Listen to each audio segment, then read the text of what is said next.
Buonasera. In questa seconda occasione, che segue la precedente di marzo, voglio intanto ringraziare tutti gli spettatori, salutarli chiaramente, ringraziare la RAI che ha messo a disposizione ancora la sua struttura e chiaramente ringraziare soprattutto Letizia Michelon, la nostra socia che da anni, assieme all'AIL, organizza questo concerto che supporta le attività dell'AIL e il service che Rotary fa all'AIL stessa.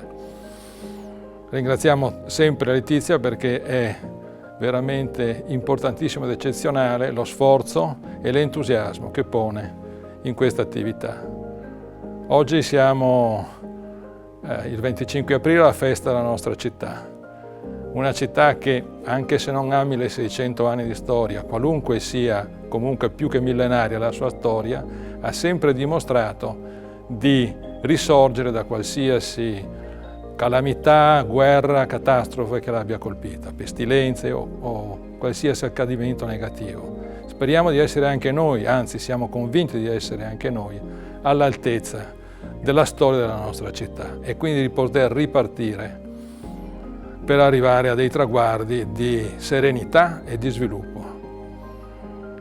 Questo concerto, come sapete, è a favore dell'AIL di Venezia, associazione di cui è presidente il nostro past president e anche socio Giovanni Aliata di Montereale, che ringrazio per l'attività svolta come AIL, ringrazio per il supporto che ha dato in tantissime occasioni a Rotary e a cui lascio la parola. Prego Giovanni. Grazie Tonino, il nostro presidente attuale che ha lavorato in condizioni difficilissime di questa annata, veramente problematica per tutti.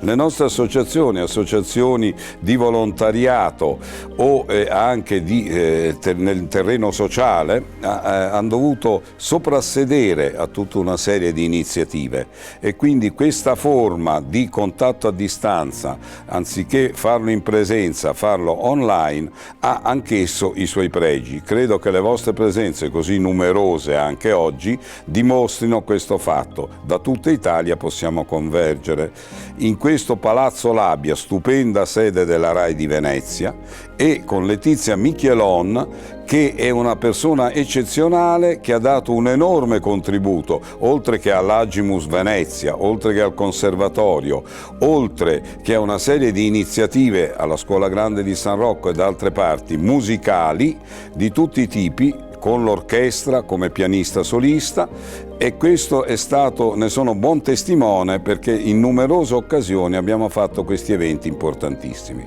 Non posso trascurare una richiesta a tutti voi, che è quella di continuare a sostenere l'Associazione Italiana contro le leucemie, linfomi e mieloma, perché riusciamo a mantenere i nostri impegni nei confronti degli ospedali, nei confronti delle famiglie dei pazienti e anche nei confronti della ricerca, che è molto importante in questo Paese. Abbiamo visto cosa significa rimanere indietro rispetto alla ricerca.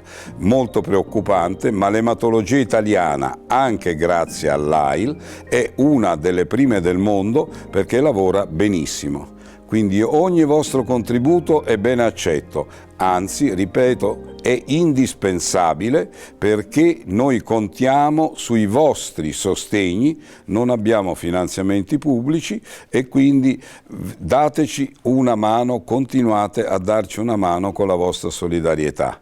Grazie a tutti e buon concerto.